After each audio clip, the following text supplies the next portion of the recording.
हो गया?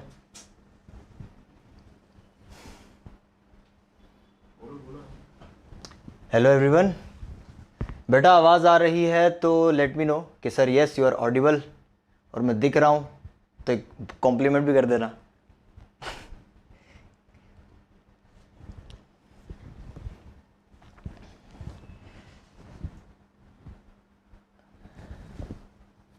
Yes sir Audible. बेटा वो थोड़ा सॉफ्टवेयर में थोड़ा सा अपग्रेडेशन चल रहा है ना, इस वजह से।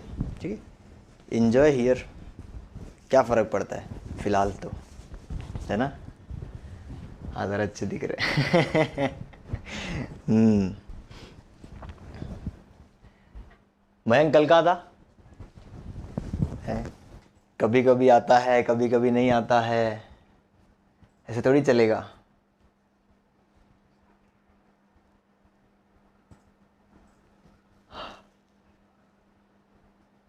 Morning, good morning. चलो शुरू करें क्या?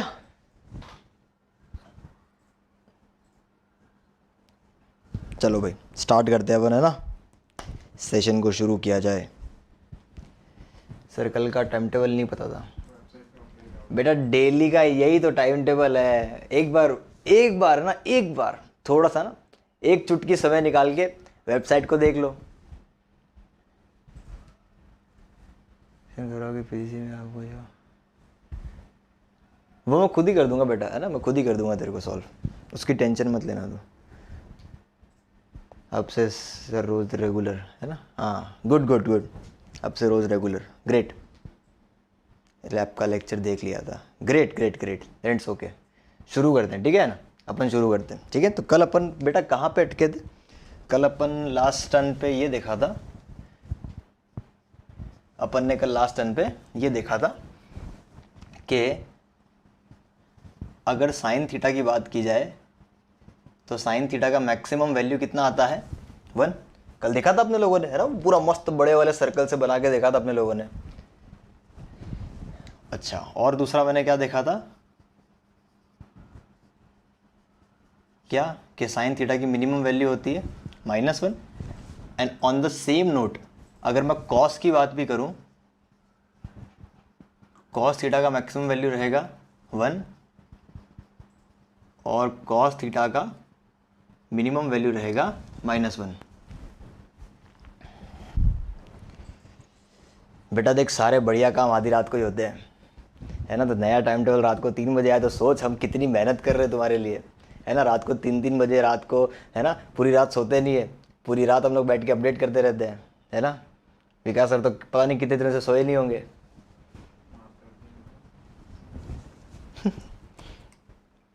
चलो हाँ भाई, ये अपने ने कल देखा था, साइन की मैक्सिमम कॉस की मिनिमम वैल्यू, साइन की मिनिमम कॉस की मैक्सिमम वैल्यू, ये सब अपने ने देखा था कल, है ना। तो ये तो याद होना चाहिए अपने को। चलो चैटिंग अपने धीरे धीरे बीच में करते रहेंगे, है ना। आ जाओ, ये चीज़ अपने कल पढ़ी थी, ठीक है। चलो अब थोड़ा सा, है ना, एक आध दो मस्त सवाल कर लेते हैं। सवाल के नाम पे क्या है देखो, ये चीज़ अच्छे से याद होनी चाहिए।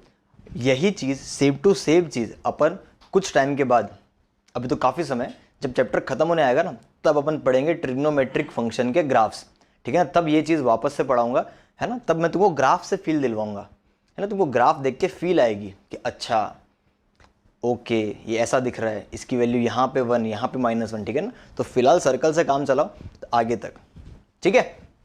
आगे बढ़ जाते हैं। चलो तो मैं तुमको क्वेश्चन देता हूँ। If sine alpha, sine beta, sine gamma equal to 3, तुमको करना है अपने अपनी बुद्धि और विवेक का इस्तेमाल करके, ठीक है। Then find cos alpha, cos beta, cos gamma. चलो सॉल्व करो। और कल मैंने एक होमवर्क भी दिया था, ठीक है, एक वो भी चेक कर लेंगे अपन। भाई साहब तुमको दे रखा है कि 3 साइन का समेशन, ठीक है, sine alpha plus sign beta plus sign gamma, इनको जोड़ेंगे तो वैल्यू कितना आ रहा है, 3 आ रहा है। और फिर फिर तुमको बोला है कि then find cos alpha plus cos beta plus cos gamma. तुमसे ये पूछा हुआ है, बताओ। 0 0, बहुत ही बढ़िया।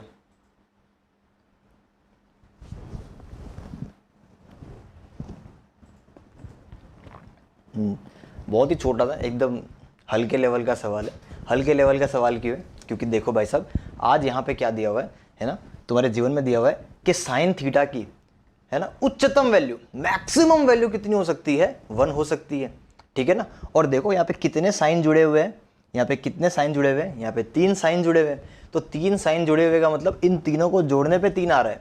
इसका मतलब भाई एक तो मैं मेरी जेब से निकलता है 1 रुपया है, ठीक है ना, और हम 3 लोगों ने कंट्रीब्यूशन कितने का किया है, 3 रुपये दिए, हाँ के ना। तो जाहिर सी बात है कि इन तीनों का एडिशन 3 कब आया होगा, कब आया होगा, जब ईच एंड एवरी इंडिविजुअल, ये तीनों के तीनों अलग अलग क्या देंगे, 1 देंगे। तो भाई साहब इस स्टेटमेंट से क्या समझ में आता है कि साइन अल्फा हो चाहे साइन बीटा हो चाहे साइन गामा हो, इन सब ने आउटपुट के तौर पे क्या दिया होगा, 1, ठीक है ना। अब साइन अल्फा का वैल्यू 1, साइन 1 कब देता है, कौन से एंगल पे देता है, ये तो याद होना चाहिए, π/2 पे देता है ना। तो अल्फा कितना, π/2, बीटा कितना, π/2, गामा कितना, π/2। तो यहाँ से क्या समझ में आया हम लोग को कि अल्फ़ा हो चाहे बीटा हो चाहे गामा हो, तो वो कितना हो जाएगा, π/2, ठीक है ना। तो अल्फ़ा बीटा गामा की वैल्यू आ गई, तो पट से इसके अंदर पटक दो। तो जैसे तुम इसके अंदर पटकोगे cos alpha cos beta cos gamma, तो ये कितना हो जाएगा, cos π/2 plus cos π/2 plus cos π/2, तो 3 टाइम्स कॉस π/2। कॉस π/2 कितना होता है, 0, पट 0। आई बात समझ में, ठीक है ना। तो ऐसे कुछ सवाल है, इन पे भी थोड़ी नज़र रखना, क्योंकि ये तो यहाँ पे छोटे लेवल के सवाल है ना। जैसे जैसे तुम 12th में आओगे, तुम ITF पढ़ोगे, तब तुम्हें समझ में आएगा कि इनको ITF की शक्ल में भी लिखा जा सकता है, ठीक है ना। ITF म्हणजे inverse trigonometric function. Next week अपन स्टार्ट कर देंगे मोस्ट प्रोबेबली ITF को, ठीक है। चलो तो इसको मिटा दो, अगला सवाल दें।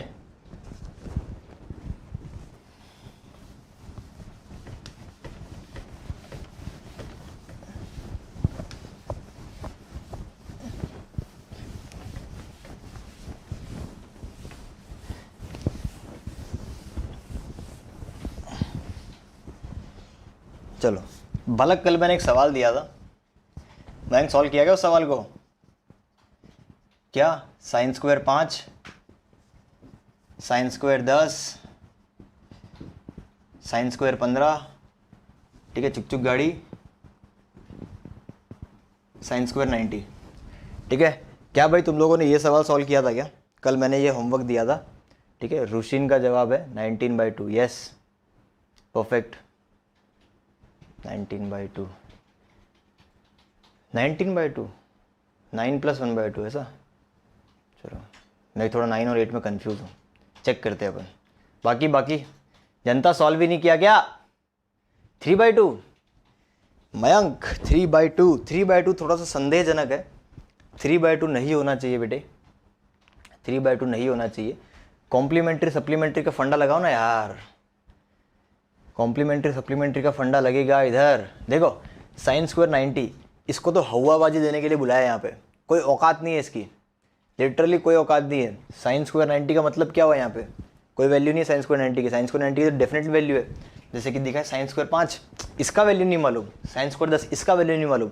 तो क्वेश्चन में कोई ऐसा आदमी है क्या जिसकी वैल्यू जानते हो? हाँ, दिखने से पैटर्न में दिख रहा है कि साइन स्क्वायर साइन 90 का वैल्यू तुम जानते हो, साइन 90 का वैल्यू कितना है, 1, अभी देखा कुछ देर पहले, कितना 1। तो भाई साहब यहाँ से तो वैल्यू कितना आ जाएगा, 1 का स्क्वायर यानी कि 1। अब बालक इसके पहले क्या आएगा, साइन स्क्वायर 85, साइन स्क्वायर 85, ठीक है ना। तो मैंने इसको गौर से देखा, इसको देखा और इसको देखा, दोनों के एंगल का एडिशन वो कितना है, 90 है। तो पक्का इन दोनों में से एक आदमी को मैं कन्वर्ट कर सकता हूँ कॉम्प्लीमेंट्री में। तो मैंने इसको कॉम्प्लीमेंट्री में कन्वर्ट करने का सोचा, जैसे ही मैंने इसको कन्वर्ट किया, ये कितना हो जाएगा, साइन 85 को लिखा जा सकता है 90 माइनस 5 और स्क्वायर को मैंने ऊपर लिख दिया, कोई दिक्कत नहीं। Sine 90 minus theta cos theta और ऊपर स्क्वायर है, तो यहाँ पे कितना आया कॉस स्क्वायर 5, ठीक है। तो भाई साइन स्क्वायर 85 की जगह पे क्या आ गया कॉस स्क्वायर 5। अब देखो ध्यान से, एक है साइन स्क्वायर 5, एक है cos square 5। Sine square theta plus cos square theta कितना रहेगा, sine square theta plus cos square theta कितना रहेगा 1। तो भाई साहब ये और ये आपस में मिलके क्या बना लेंगे 1, ठीक है। वैसे ही इसके बाद, ठीक है, इसके बाद आएगा एक आएगा यहाँ पे साइन स्क्वायर 80, इसको कॉम्प्लीमेंट्री में सॉल्व करोगे तो कितना आएगा कॉस स्क्वायर 10। दूसरा पेयर कॉस स्क्वायर 10 और साइन स्क्वायर 10, ये भी अलग से जोड़ी बन के कितनी बन जाएगी 1। तो भाई साहब तुमने देखा कि पीछे से एक और आगे से एक, दो लोग मिल के क्या बना रहे हैं 1। तो तुम्हारा काम क्या है, तुमको सिर्फ ये देखना है कि कितनी जोड़ी बन के गई, कितनी जोड़ी बन के गई। कोई एकदम ही गरीब आदमी है तो वो तो ऐसे देखेगा, कैसे देखेगा कि भाई 5 के लिए 85 था, 10 के लिए एकदम जो एकदम गरीब आदमी, एकदम गरीब आदमी यार, है ना, एकदम गरीब आदमी वैसे चेक कर लेगा कितने पेयर बन रहे हैं, है ना। कुछ लोग मन में भी कर सकते हैं, है ना। जो लोग मन में नहीं कर सकते मैं उनके लिए कर रहा हूँ, ठीक है। 15 के लिए कितना आएगा 75, 20 के लिए कितना आएगा 70, 25 के लिए कितना आएगा 65, 30 के लिए कितना आएगा 60, 35 के लिए कितना आएगा 55, 40 के लिए कितना आएगा 50, और एक 45 डिग्री है वो तो बच जाएगा। 45 डिग्री है, कोई पेयर ही नहीं है। और दूसरा क्या है साइन स्क्वायर 90, यानी 1 2 3 4 5 6 7 8। तो भाई जोड़ी से तो क्या मिलेगा 1 प्लस 1 प्लस ऐसे करते 1, कितनी बार 8 बार। एक बचेगा तुम्हारे पास साइन स्क्वायर 45, यानी प्लस साइन स्क्वायर 45 प्लस वो वाला 1, तो भाई 8 प्लस 1 9, और ये हो जाएगा 1/√2 का स्क्वायर 1/2, 9 प्लस 1/2, यानी ये हो गया 19/2।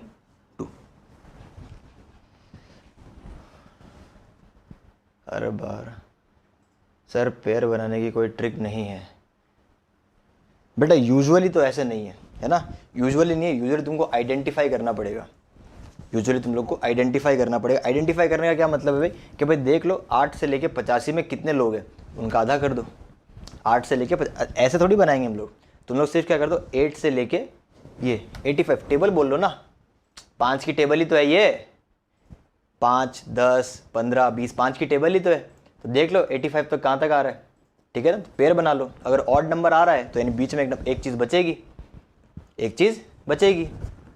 बात समझ में आ गई ना। हर बार पेयर नहीं बनाने हैं ना, बस तुम लोग देख लो, नंबर ऑब्जर्व कर लो कि यहाँ से लेके यहाँ तक कुल कितने नंबर आएंगे बीच में।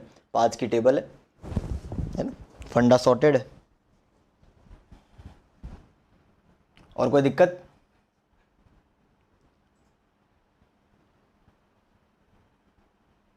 और कोई दिक्कत?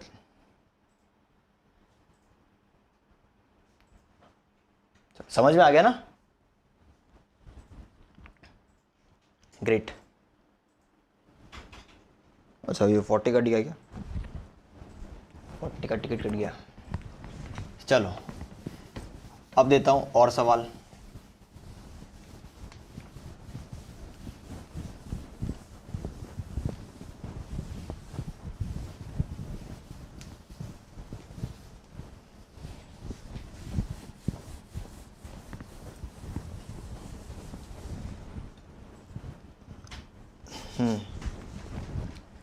चलो अगला सवाल लिखो भाई। अच्छा खासा समय ले लो पर सोच के बताना एकदम, है ना, क्योंकि अब थोड़े से बड़े हो गए हम लोग, है ना। अब हमको ट्रिग्नोमेट्री की थोड़ी सी आदत लग गई है ना। हमने 6-7 लेक्चर तो स्टडी कर ही लिया इसको, तो थोड़ा सा आई होप कि मेरी पेस के साथ, पेस तो बहुत स्लो है वैसे, है ना, बढ़ाऊंगा मैं इस पेस को अभी। मान लो कि थीटा है 0 से π/4, ठीक है ना। तो पहले तुम इस तरीके से थीटा को देखने की आदत डाल लो है। 0 से π/4 का मतलब क्या हुआ, तो π/4 को डिग्री में थोड़ा से सोच के देखो कि 0 से 45 डिग्री लिखा ही है, थीटा है 0 से 45 के बीच में लाई करता है।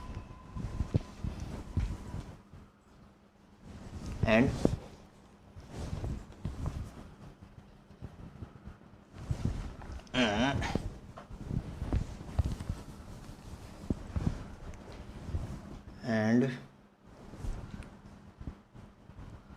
T1 equal to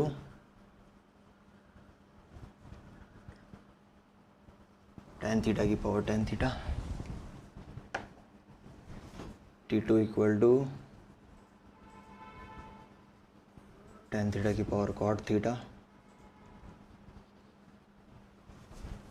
cot theta की power tan theta, T4 equal to cot theta की power cot theta. Compare T1, T2, T3, T4। भाई साहब तुमको क्या करना है, T1, T2, T3, T4 तुम्हारे सामने दिया हुआ है।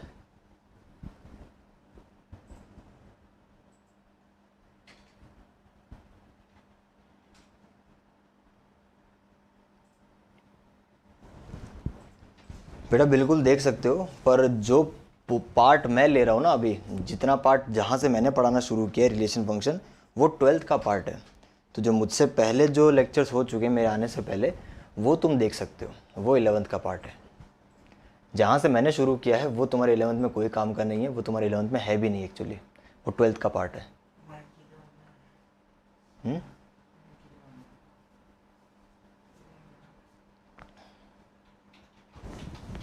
चलो T1, T2, T3, T4 दिया हुआ है और तुमको उसको कंपेयर करना है, यानी T1 बड़ा है, T2 बड़ा है, T1 T2 से बड़ा है, T1 T3 से बड़ा है, यानी क्या, एक रिलेशन, एक इनइक्वालिटी का रिलेशन डिफाइन करना है T1, T2, T3, T4 के बीच में। ठीक है, लगाओ, जोर लगाओ, आज तो हो ही जाए ना, देखा जाए।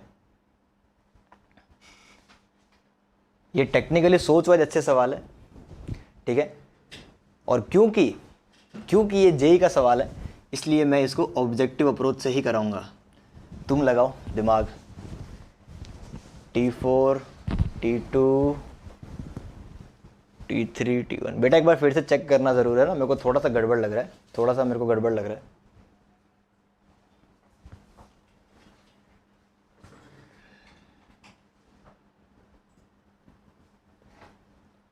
कैसे रुशिन अटेम्प्ट कैसे किया वो बता मेरे को, अटेम्प्ट कैसे किया, ये जो रिलेशन निकल के आया अपना, ये कैसे निकल के आया।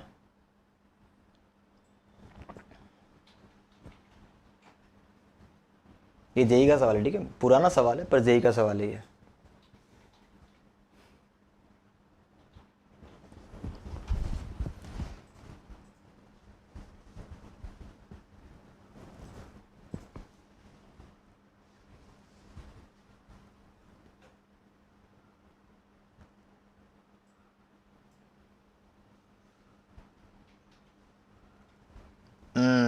ना बेटा ऐसा नहीं, देख कॉट इंक्रीजिंग फंक्शन है रुशिन, कॉट इंक्रीजिंग फंक्शन नहीं है बेटे, कॉट डिक्रीजिंग फंक्शन है।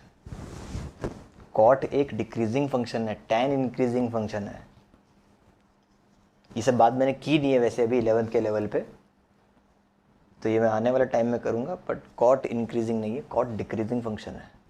देखो ना, कॉट ऐसे गिरता है नीचे, लेफ्ट से राइट ग्राफ को देखोगे तो ग्राफ नीचे गिरता है, तो कॉट एक डिक्रीजिंग फंक्शन है बेटा। उल्टा सोच ले तो अब सीधा लिख दे क्या लिखना चाहता है ना। बाकी लोग दिमाग लगाओ, क्या कर रही हो, दिमाग लगाया जाए।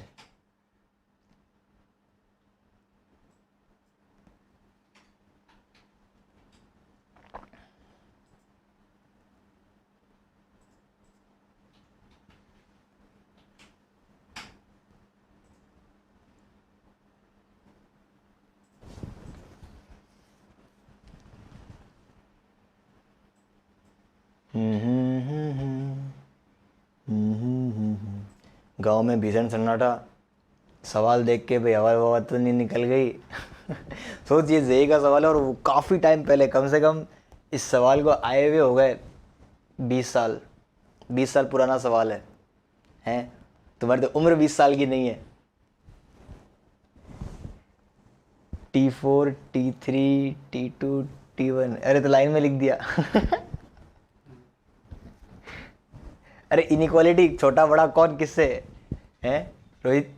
छोटा बड़ा कौन किससे है?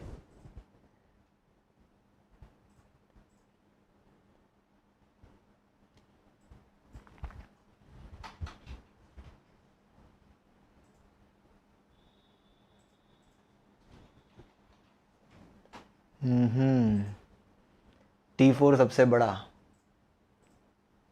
ऐसे, ओके। T1 T3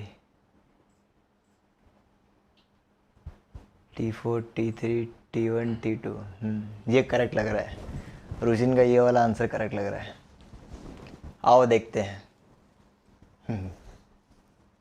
देखते हैं, है ना।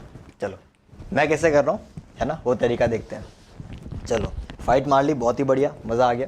देखो थीटा दिया है 0 से लेके π/4, तो 0 से लेके π/4 का क्या मतलब हुआ कि मेरा थीटा जो लाई करता है वो 0 से लेके 45 डिग्री में है, ठीक है। और तुमने यहाँ पे देखा कि tan cot की तो बरसात हो रखी है भाई साहब।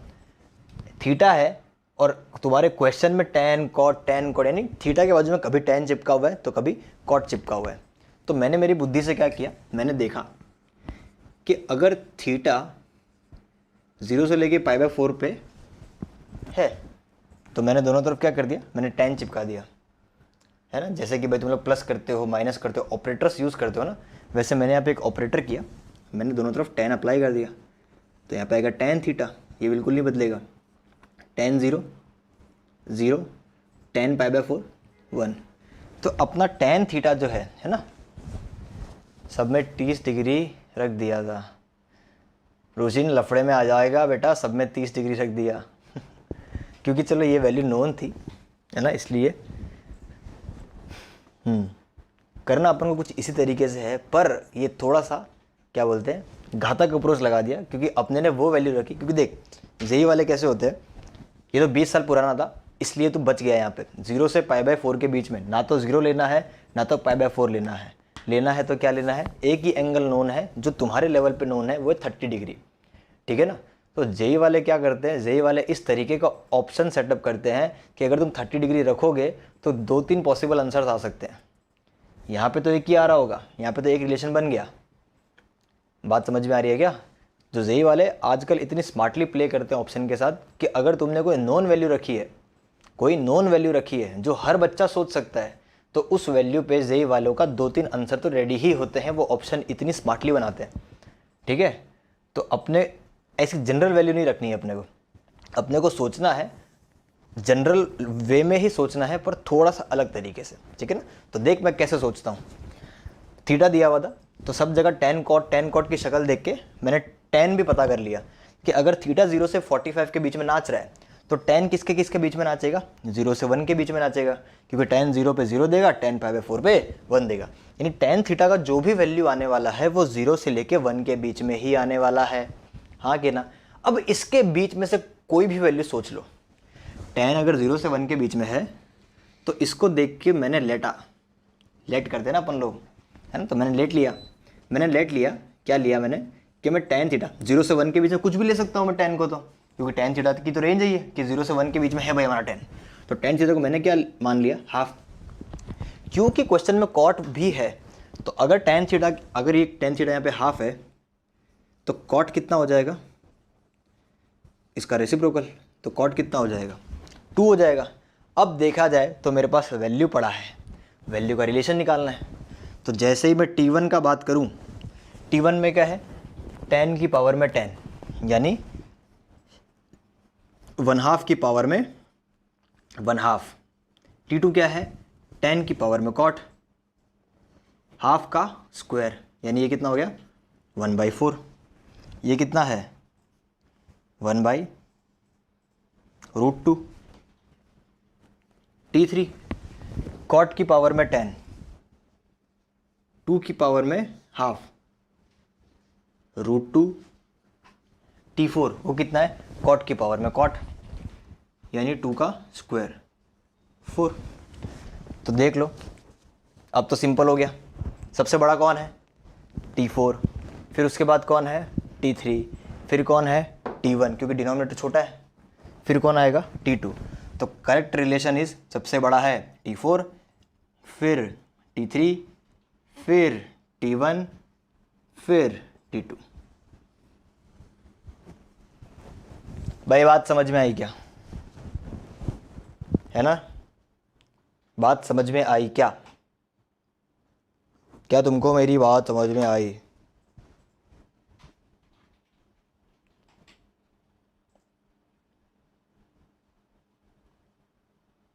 यस।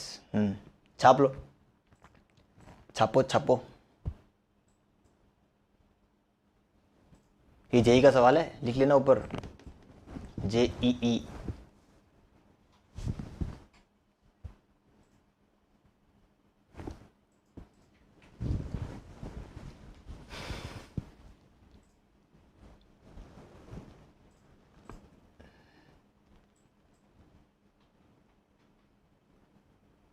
चलो डन, आगे बढ़ूं?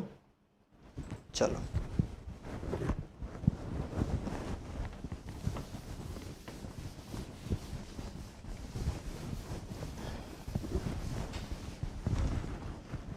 तो भाई साहब हम लोग को ऐसी अप्रोच भी अपने को पता होनी चाहिए कि क्वेश्चन को अगर ऑब्जेक्टिफाई की तरह सॉल्व करना है तो ऑब्जेक्टिव अप्रोच कैसी लगानी आनी चाहिए। चलो भाई अगला सवाल।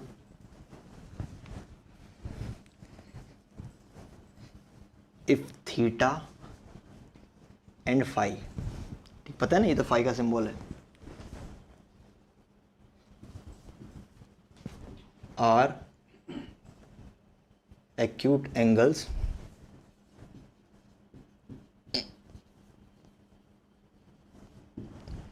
satisfying sin theta equal to half and cos phi equal to 1/3, then theta plus phi belongs to चलो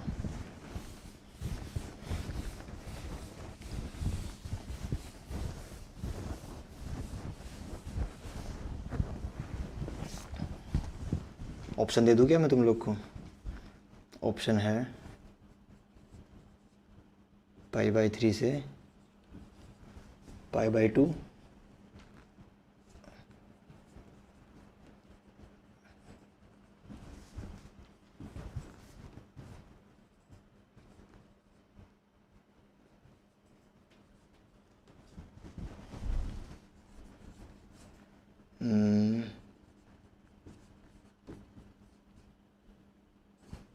चलो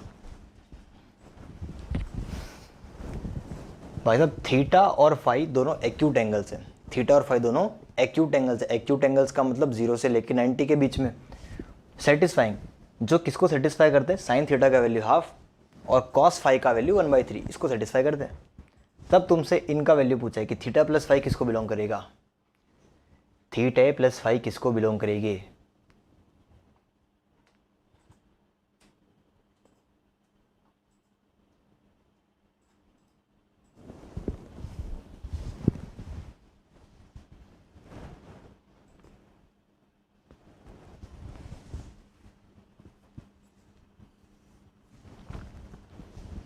ओपन ओपन ओपन, लास्ट में ओपन ब्रैकेट है।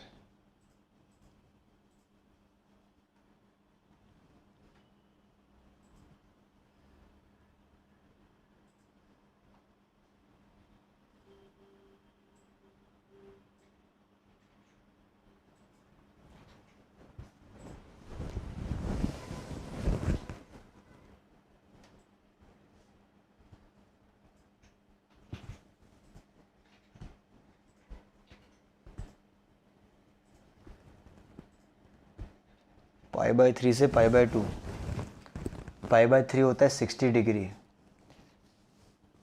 और π/2 होता है 90 डिग्री। थोड़ा सा और सोचिए मोना जी, थोड़ा सा और सोचिए। बी, रुशीन का जवाब आया है बी।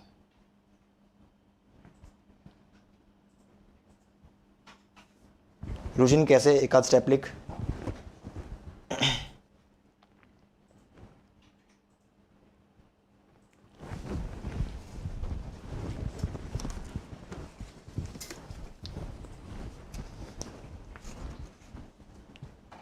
और क्योंकि ये भी जेई का सवाल है ना, ये भी 20 साल पहले पूछा हुआ सवाल है भाई साहब।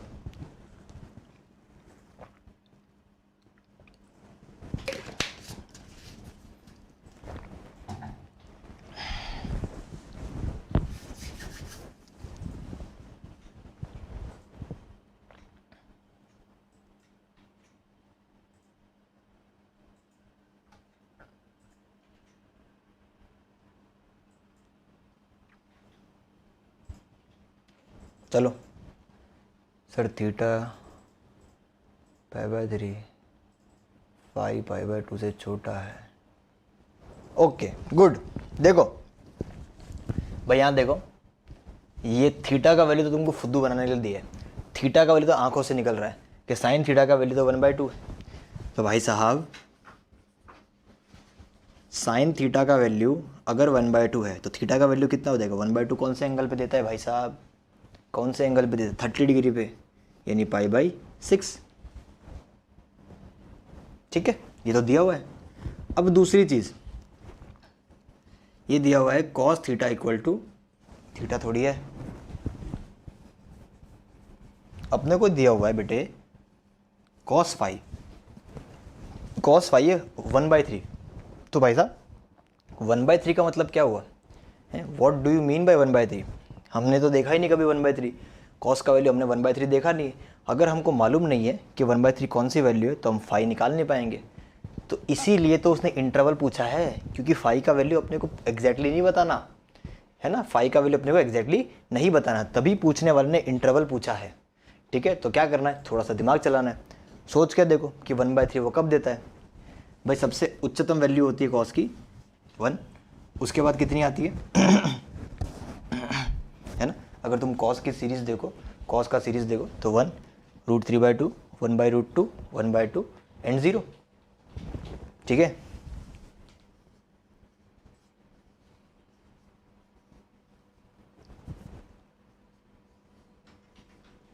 ठीक है। अब तुम 1/2 को उसकी सीरीज से कंपेयर करो, ये कब देता है? 90, 60, 45, 30,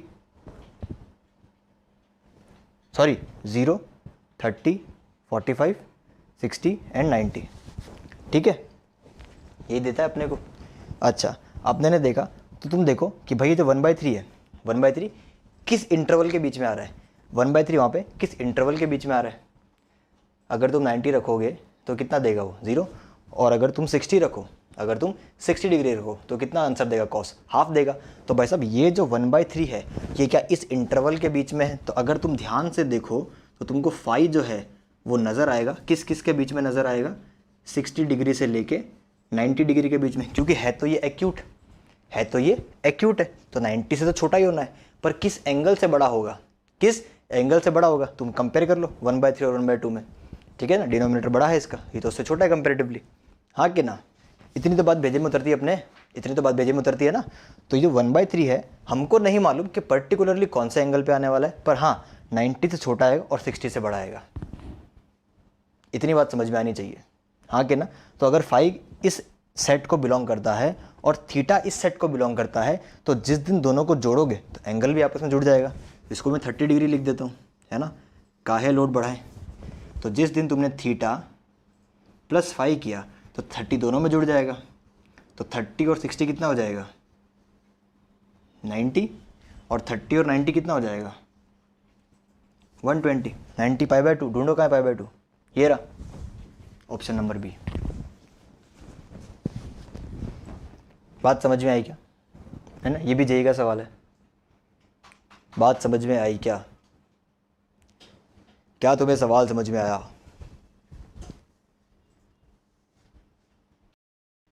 क्या तुम्हें सवाल समझ में आया? है ना, बस ये तरकीब करनी थी अपने को, है ना। और बस ये अंदाज़ा लगाना था कि 1/3 जो है वो किन दो वैल्यूज़ के बीच में आता है। तो उन दो वैल्यूज़ के बीच में, तो उन दो एंगल्स के बीच में रहेगा। उन दोनों एंगल्स के बीच में रहेगा तो मेरे पास फाई का पोटेंशियल रेंज आ गया कि भाई फाई यहाँ से यहाँ तक लाई करेगा। अगर वो यहाँ से यहाँ तक लाई करेगा तो थीटा का वैल्यू पड़ा ही है, तो थीटा को उसके अंदर क्या कर दो, ऐड कर दो, सिंपल। ये तुम लोग मैसेज खींच क्यों लेते हो भाई वापस? चलो लिख लिया, अगला सवाल दूं, अगला सवाल दूं।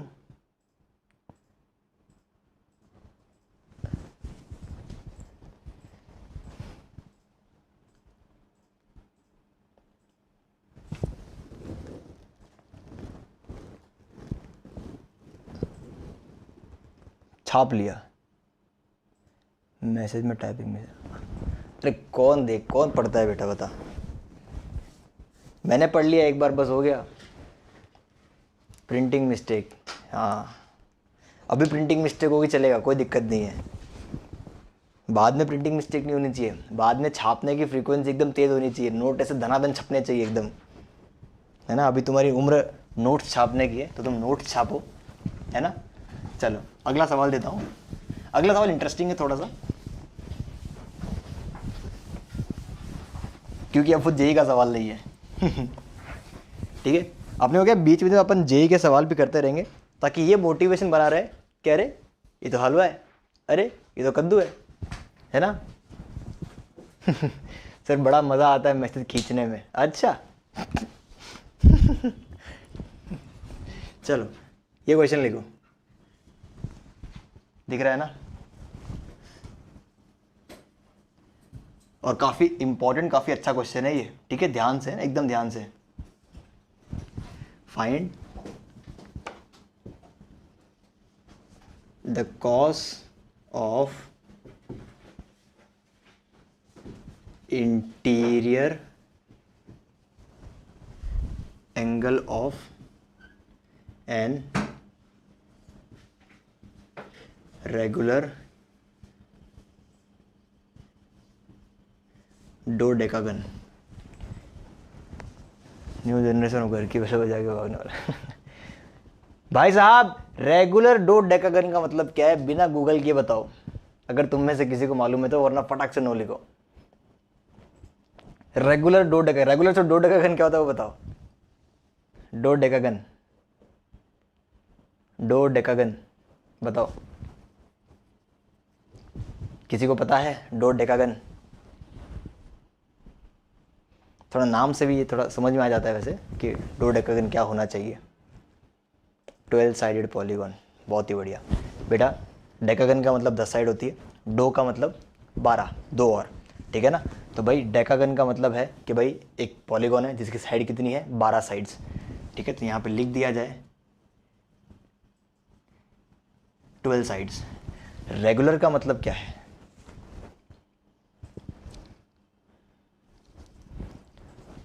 All the angles of decagon are equal. क्या बात है, शाबाश,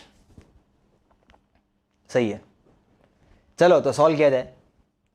यानी तुम्हें बेसिकली करना क्या है कि इस रेगुलर डोडेकागन का इंटीरियर एंगल निकालना है, इंटीरियर एंगल निकालना है, और इंटीरियर एंगल निकालने के बाद उसका क्या लेना है, कॉस। सर नॉमेनक्लेचर की बहुत प्रैक्टिस की है, बहुत ही बढ़िया, बहुत फ़ायदा मिलेगा। मेरा देखा मैथ्स में काम आ रहा है। हमारे तो तोते उड़ गए थे, हमने नाम जब सुना था ना ये सब, पल्ले नहीं पड़ता था हम लोग को ये सब।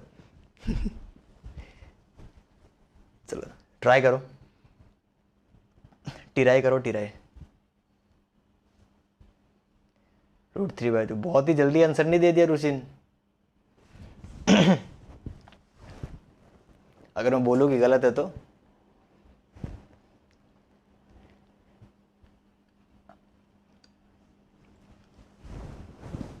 हाँ, तुम में से किसी को इंटरनल एंगल का डायरेक्टली फॉर्मूला मालूम है, क्योंकि 10th मैथ में तो पढ़ाई होता है।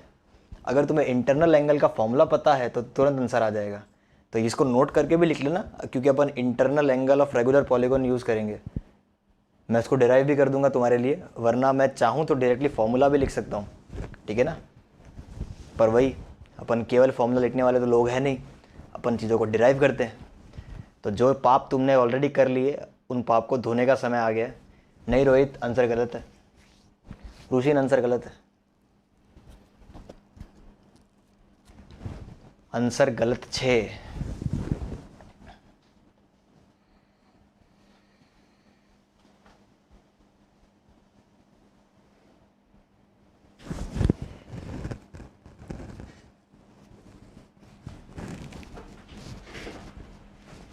आंसर गलत छे। कल से बहुत मस्ती स्टार्ट करने वाले। कल से अपन कंपाउंड एंगल स्टार्ट करेंगे। Sign A plus B sign A minus B cos A plus B cos A minus B. थोड़ा समय लेके सोचो तो, करो तो सही यार। ऐसा थोड़ी है कि मैं आया मैं ही कर दूंगा यार, मज़ा नहीं आएगा यार। ऐसे मैं आया मैं ही कर दूंगा तो तुम थोड़ा सा जोर लगाओ, फोर्स लगाओ, एफर्ट लगाओ। अच्छा, इंटरनल एंगल आ कितना रहा है बस ये बता दो। तुमने तो आंसर लिख दिया, चलो इंटरनल एंगल कितना रहा है तुम में से बेटा? रुशिन, रोहित आंसर निकाल के दिया है तुमने, तो जस्ट लेट मी नो कि तुम्हारा इंटरनल एंगल कितना आ रहा है, तभी तो उसका कॉस्ट लिया है।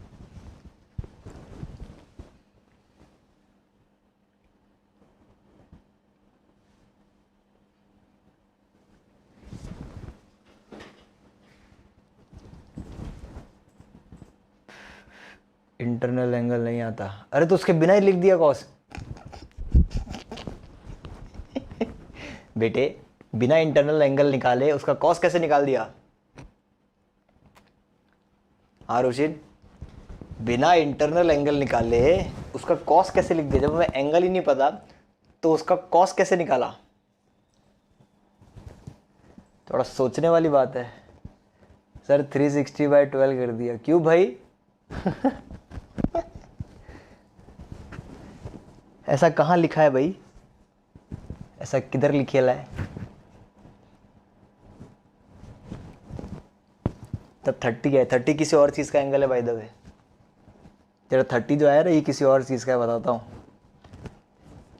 चलो हाथ पैर मार लिए, नहीं हो रहा है ना? सो गए तुम लोग, शाबाश, यही उम्मीद थी मुझे। तब 30 आया। चलो मैं लिख के दिखाता हूँ, मैं करके दिखाता हूँ कि इसी बहाने है ना अपन इंटरनल एंगल का फॉर्मूला भी प्रूफ कर लेते हैं, ठीक है ना? चलो तो अपन, ये सिर्फ रेगुलर फिगर की बात हो रही है। एंगल 150 है, क्या बात है मयंक, शाबाश, मज़ा आ गया। Angle is 150, internal angle is 150। अगर तूने फॉर्मूला कहीं से देखा है तो कसम से बता रहा हूँ घर पे आके धुनाई कर देनी है मैंने तेरी। क्योंकि ये 8वीं का फॉर्मूला है इंटरनल एंगल किसी भी रेगुलर साइडेड पॉलीगॉन का, है ना? इंटरनल एंगल का फॉर्मूला है n-2π/n, ठीक है ना? बस वो लेना है अपने को। तो चलो प्रूफ करते हैं, प्रूफ के बिना मज़ा नहीं आएगा इस क्वेश्चन में। तो भाई रेगुलर डोडेकागन मैंने क्या किया, चलो पहले मैं सर्कल बना रहा हूँ एक, क्योंकि मेरे को मज़ा आता है सर्कल बनाने में। क्योंकि सबसे बड़ा polygon, a polygon having infinite sides is circle. कोई पॉलीगॉन स्कूल वालों ने याद दिलाया था, चलो, है ना? दुनिया का जो सबसे maximum number of sides of polygon है, जिसकी इनफाइनाइट साइड्स होती है, वो सर्कल होता है, ठीक है? तो आओ प्रूफ करते हैं। देखो मैं तो कुछ नहीं कर रहा, मैं तो सर्कल तो सिर्फ एक बहाना है, मैं डोडेकागन बना रहा हूँ एक्चुअली में। ये रहा,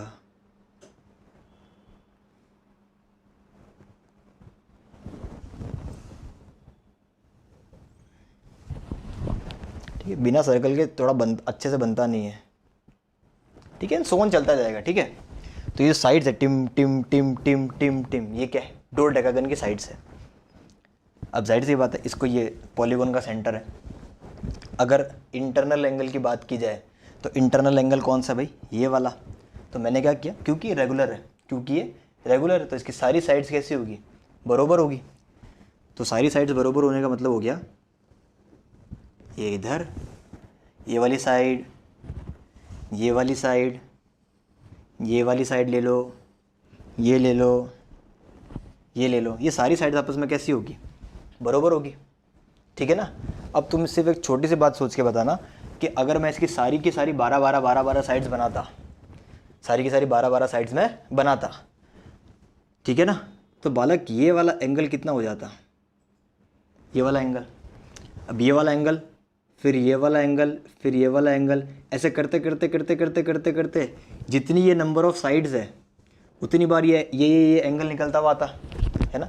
बात मेरी गौर से सुनना। अगर मैं 12 की 12 साइड्स बना देता, अगर मैं 12 की 12 साइड्स यहाँ पे बना देता और फिर मैं तुमसे क्या पूछता, फिर मैं तुमसे पूछता कि बताओ ये वाला एंगल बताओ, तो ये वाला एंगल कैसे निकलता है, ये वाला एंगल ले लो, चाहे ये ले लो, चाहे ये ले लो, चाहे आगे ले लो, चाहे और ले लो, और ले लो, और ले लो, और ले लो, और ले लो, और ले लो, ये कंप्लीटली क्या बनाएगा, ये कंप्लीटली क्या बनाएगा, एक सर्कल बनाएगा, हाँ कि ना। और सर्कल में से मैंने तुमसे कितना पार्ट पूछा है, इतना पार्ट पूछा है, ऐसे कुल कितने बनेंगे, जितनी नंबर ऑफ साइड्स होगी उतने तो कापियाँ बनेगी, उतने तो ऐसे पीसेस बनेंगे।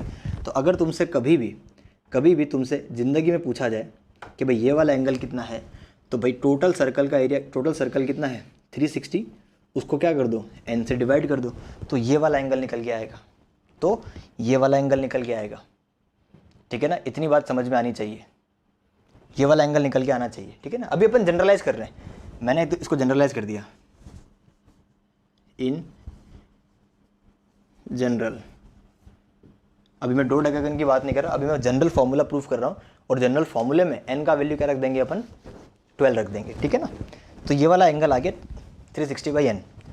अब जो ये वाला पार्ट है मैंने इसको अल्फ़ा बोल दिया, क्योंकि सारी की सारी साइड्स रेगुलर है, यानी ये वाली साइड और ये वाली साइड बरोबर है, तो ये एंगल अल्फ़ा, तो ये भी एंगल कितना हो जाएगा, अल्फ़ा हो जाएगा। मैं तो एक ट्रायंगल की बात कर रहा हूँ भाई साहब, मैंने इस ट्रायंगल में इस एंगल को लिया अल्फ़ा, क्योंकि ये रेगुलर है, रेगुलर लिखा ना, रेगुलर, अपन रेगुलर पॉलीगॉन की बात कर रहे हैं, तो ये साइड, ये साइड, ये साइड, सारी की सारी साइड्स कैसी होगी, सेम होगी, है ना। और भाई एंगल के सामने वाला साइड, साइड के सामने वाला एंगल बराबर रहेगा, तो ये अल्फ़ा, तो ये भी क्या हो जाएगा, अल्फ़ा हो जाएगा। तो क्योंकि मुझे इस एंगल के बारे में जानकारी है, इस एंगल के बारे में जानकारी है, और इस एंगल के बारे में जानकारी है, तो मैं क्या लिख सकता हूँ, मैं लिख सकता हूँ कि भाई इन तीनों एंगल का जो समीशन आएगा वो 180 आएगा, इन तीनों एंगल का जो समीशन आएगा वो 180 आएगा, ठीक है। तो भाई वहाँ से कितना हो गया 360/n। 360 को मैं 360 नहीं लिखूँगा, 360 को अपन लिखेगा 2π/n प्लस अल्फ़ा, ये किसके बराबर हो गया, पाई के बराबर हो गया। यहाँ से 2 अल्फ़ा कितना हो गया, पाई माइनस 2π/n, और अल्फ़ा कितना हो गया, अल्फ़ा कितना हो गया, अगर पाई कॉमन निकाले n-2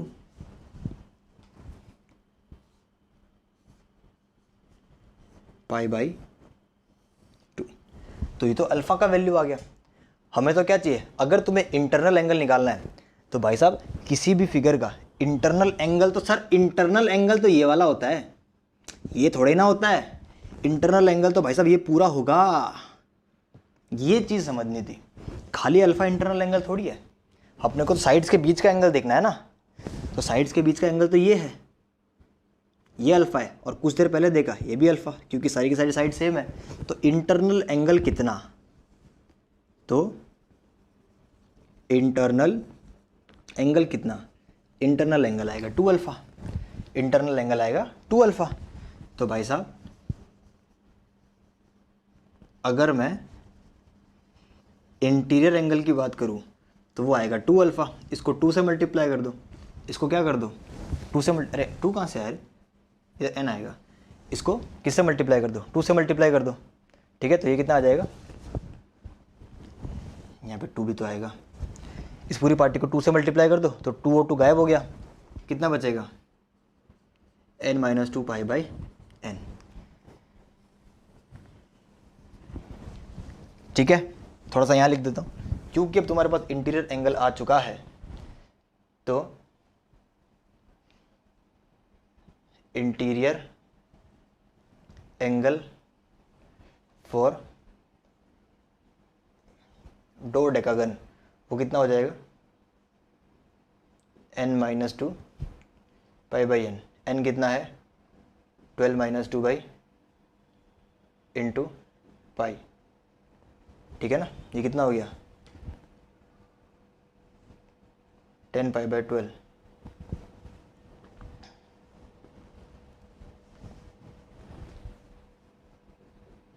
5π/6 म्हणजे 150 डिग्री, म्हणजे 150 डिग्री भाई साहब 150। तो 150 तुम्हें क्या लेना है, कॉस ऑफ 150 फाइंड करना है, कॉस ऑफ 150 फाइंड करना है, खत्म। कॉस ऑफ 150 यहाँ कर दूंगा कहीं,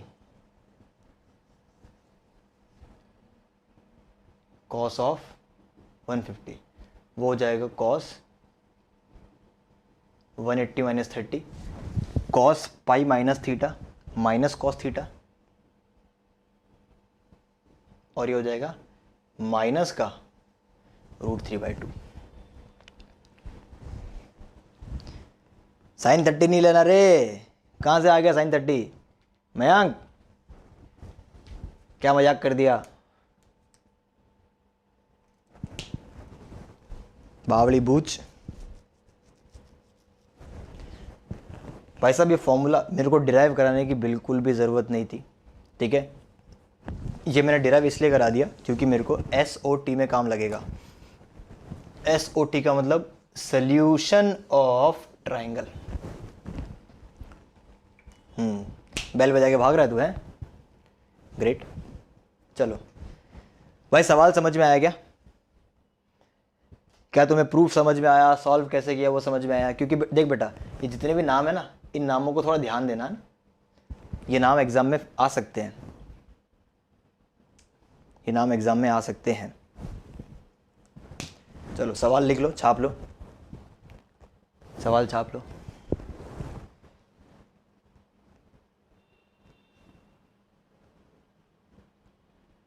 कॉन्सेप्ट बहुत अच्छा सवाल है ना, एक कॉन्सेप्ट भी डिस्कस कर लिया अपने लोगों ने इसी बहाने।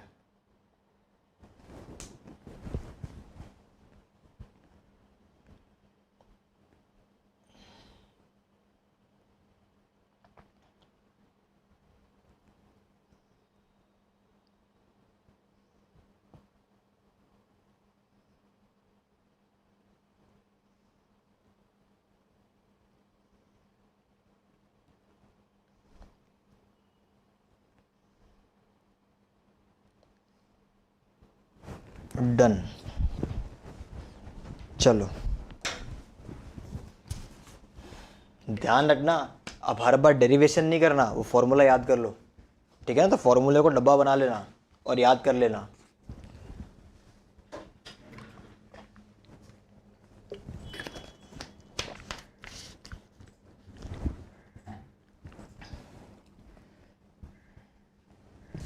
चलो अगला सवाल आओ देखे 10th में कितना कोऑर्डिनेट ज्योमेट्री पढ़ा है।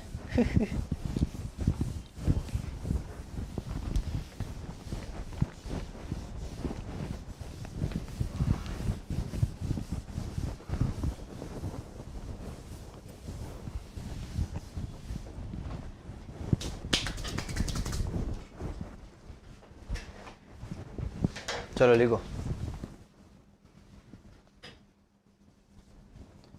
Find the distance between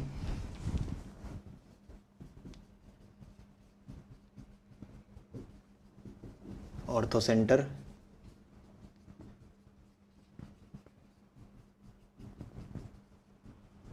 and circum centre. Sir आज आप जले पे नमक मत डालो। भाई क्या डाल दिया मैंने? है रुचिन, ऐसा क्यों?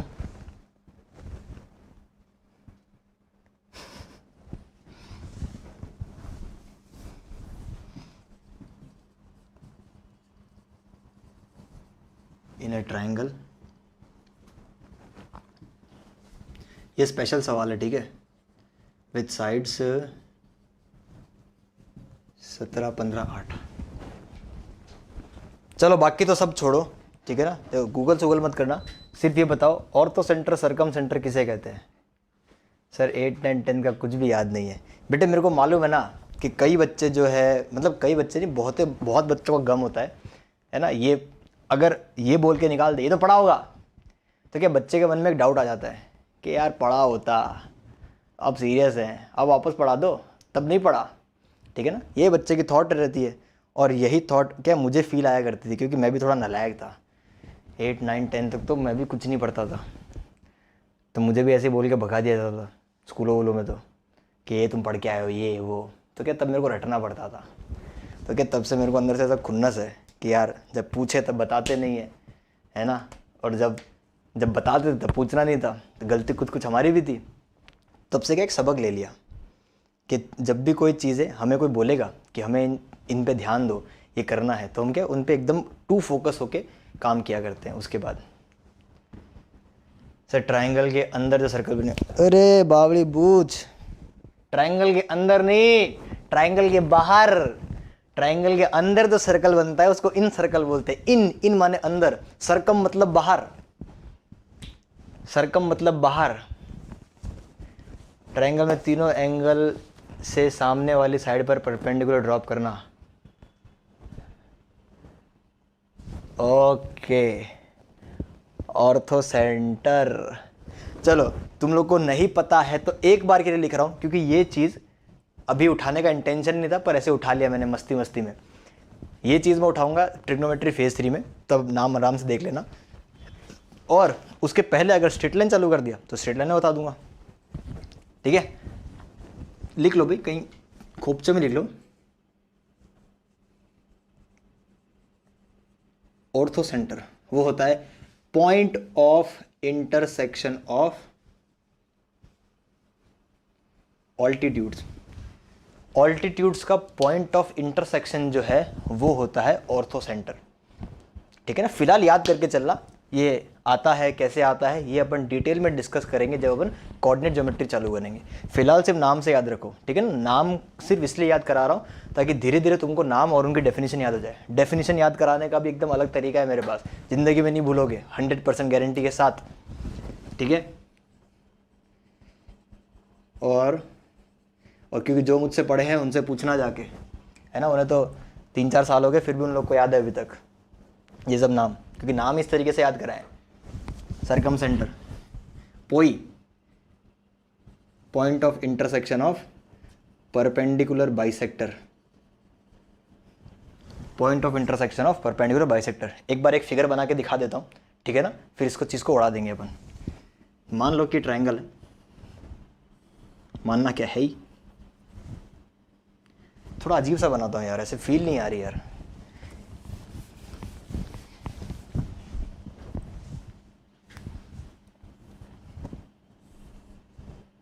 चलो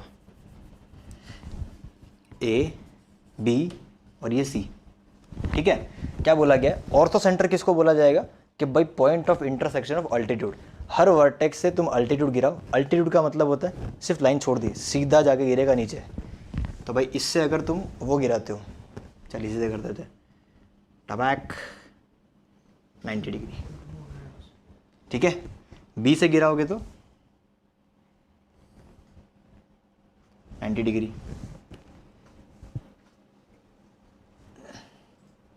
छी छी छी छी 90 डिग्री। ये तीनों के तीनों अल्टीट्यूड एक ही पॉइंट पे आके मिलते हैं। प्रूफ अभी नहीं दे रहा, एक ही पॉइंट पे आके मिलते हैं। And this point is known as orthocentre. Orthocentre triangle का एक सेंटर है, स्पेसिफिक सेंटर है जिसका नाम है। सेंटर का मतलब हमेशा ये नहीं होता कि बीच वाला पॉइंट होगा सर, यहाँ पे कुछ नाम है, ठीक है। ऑर्थो सेंटर जहाँ पे अल्टीट्यूड आके गिरते हैं उनको बोला जाता है ऑर्थो सेंटर। और परपेंडिकुलर बाइसेक्टर, भाई परपेंडिकुलर बाइसेक्टर कैसे बनता है, लाइन है, लाइन का परपेंडिकुलर बाइसेक्टर निकालना आता है ना। इस लाइन से ऐसे ऊपर चाप मारा, नीचे चाप मारा, नीचे ऊपर, तो फिर लाइन खींचते हैं, यानी ऐसा, ये इसका परपेंडिकुलर बाइसेक्टर परपेंडिकुलरली बाइसेक्ट कर रहा है। इस लाइन का परपेंडिकुलर बाइसेक्टर ऐसा, इस लाइन का परपेंडिकुलर बाइसेक्टर ऐसा। दिखाई दिया भाई, दिखाई दिया क्या, ये सब 10th के पाप है तुम्हारे। This point is known as circumcentre. और सरकम सेंटर की खूबी क्या है, इस पॉइंट से अगर वर्टेक्स को जोड़ो और सर्कल बनाओ तो तीनों पॉइंट को छूता हुआ जाएगा, तीनों पॉइंट को छूता हुआ जाएगा सरकम सेंटर।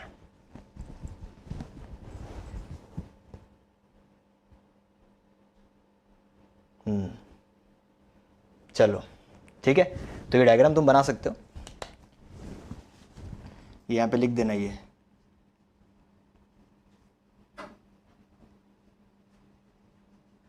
सरकम सेंटर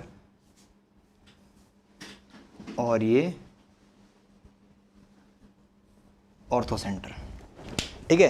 पर मेरा इंटरेस्ट क्या है, इस फिगर में नहीं है, मेरा इंटरेस्ट जो है वो इस फिगर में कतई नहीं है।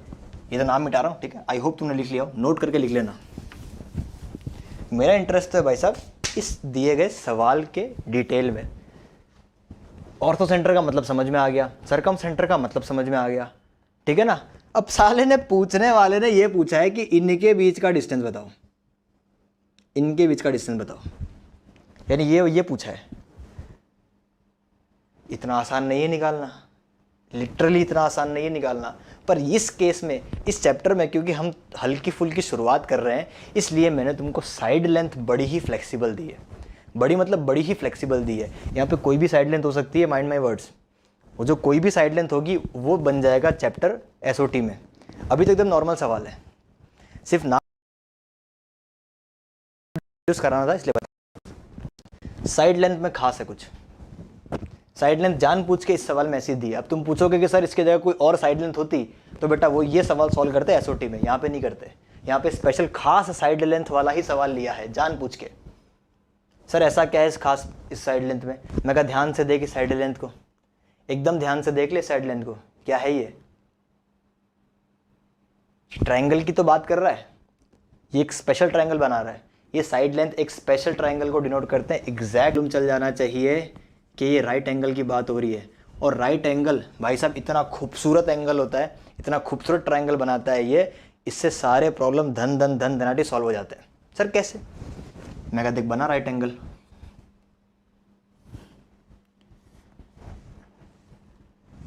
बनाया ए बी सी, कितना बोला है? 17 15 8, 17 15 8, ठीक है। अब मैं तुमसे पूछूं, अब ऑर्थो सेंटर और सरकम सेंटर का वो बताना है, डिफरेंस बता, वो डिस्टेंस बताना है। तो पहले पता तो करो कि इस ट्रायंगल में ऑर्थो सेंटर कौन है। तो सर ऑर्थो सेंटर होता है अल्टीट्यूड्स का पॉइंट ऑफ इंटरसेक्शन, यानी हर वर्टेक्स से परपेंडिकुलर ड्रॉप करो। तो अगर मैं इस वर्टेक्स से परपेंडिकुलर ड्रॉप करता तो नीचे आता, इस वर्टेक्स से ड्रॉप करता तो इधर आता, यानी भाई साहब दो लोग तो यहाँ मिल गए तो तीसरा भी यहीं मिलेगा। कैसे जाएगा वो कोई दिक्कत नहीं है अपने को। यानी ये जो बी वाला पॉइंट है ना, राइट एंगल ट्रायंगल में जो बी वाला पॉइंट है, यही पॉइंट है ऑर्थो सेंटर, यही पॉइंट है ऑर्थो सेंटर। और अगर तुम परपेंडिकुलर बाइसेक्टर लेने जाओगे, परपेंडिकुलर बाइसेक्टर लेने जाओगे तो भाई इसका परपेंडिकुलर बाइसेक्टर किधर आएगा? कुछ इस तरीके से आएगा, ठीक है। मैं बना नहीं रहा, मेरा हाथ का इशारा देख लो, यूँ आएगा, इसका यूँ आएगा, तो भाई साहब किधर आएगा? इधर आएगा। मैं तुमको एक नॉर्मल आइडिया दे रहा हूँ, प्रूफ मैं किसी चीज़ का नहीं कर रहा जानबूझ के, क्योंकि प्रूफ मेरे को आगे चैप्टर में करना ही है। इधर आएगा, और ये कौन है? इस पॉइंट से अगर तुम सर्कल बनाओगे तो तीनों साइड को छूता हुआ जाएगा।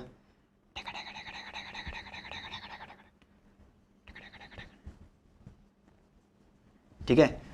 अगर ये पॉइंट सेंटर है, अगर ये पॉइंट सेंटर है तो भाई साहब ये और ये तो रेडियस हुआ।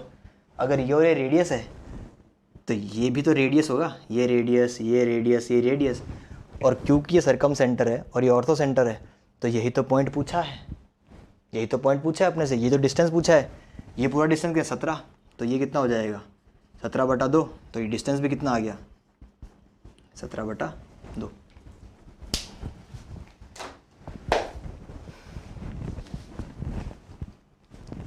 सवाल समझ में आया क्या? क्योंकि कोऑर्डिनेट ऐसे थे, क्योंकि कोऑर्डिनेट ऐसे थे, है ना, कोऑर्डिनेट ऐसे थे, इसलिए अपन ये डायग्राम बना पाए, ठीक है ना। इस डायग्राम से अपन ने एक और चीज़ लिखी, ठीक है ना, इस डायग्राम से अपन ने एक और चीज़ लिखी। क्या लिखा? कि इनका प्रूफ दूंगा मैं, ठीक है, बाकायदा, याद नहीं करना। In right angle triangle orthocentre is at right angle. हमेशा राइट एंगल ट्रायंगल में जो राइट एंगल वाला पॉइंट होगा वही हमेशा क्या बनेगा? ऑर्थो सेंटर, ठीक है। दूसरा यहाँ कहीं लिख देता हूँ कंटिन्यूएशन में, ठीक है। In right angle triangle mid point of hypotenuse is circumcentre. चलो, क्या मेरी बात क्लियर है? सवाल समझ में आया क्या? सवाल समझ में आया क्या? है ना, आज हमने बहुत ही बेहतरीन सवाल किए, ठीक है ना। जिस लेवल पे तुम हो, वरना इन लेवल इन क्वेश्चन की कोई औकात नहीं है, ठीक है ना। तो आई होप भाई साहब अच्छा लगा होगा, मज़ा आया होगा, है ना। तो अपन कल भी लेंगे, कल अपन स्टार्ट करने वाले हैं कंपाउंड एंगल्स, ठीक है ना। कंपाउंड एंगल्स के बारे में अपन चर्चा करेंगे, तो काफ़ी इंपॉर्टेंट है। अभी 2-3 सेशन चलेंगे अपने सिर्फ फार्मूला बेस, है ना, क्योंकि अपन फार्मूले याद करेंगे, फार्मूले को अप्लाई करना सीखेंगे, है ना, फार्मूले का प्रूफ करेंगे, ठीक है। तो भाई साहब मिलते हैं अपन अगली टर्न पे। तब तक भाई तुम मौज करो, ऐश करो, खुश रहो, है ना। अभी 10 मिनट में 12th का सेशन स्टार्ट हो जाएगा, है ना। तो भाई साहब याद दिला देना भाई बंधुओं को कि ना 12th का सेशन स्टार्ट हो गया है 10 मिनट के बाद, ठीक है। चलो तो मिलते हैं अगले सेशन में, चलो बाय बाय।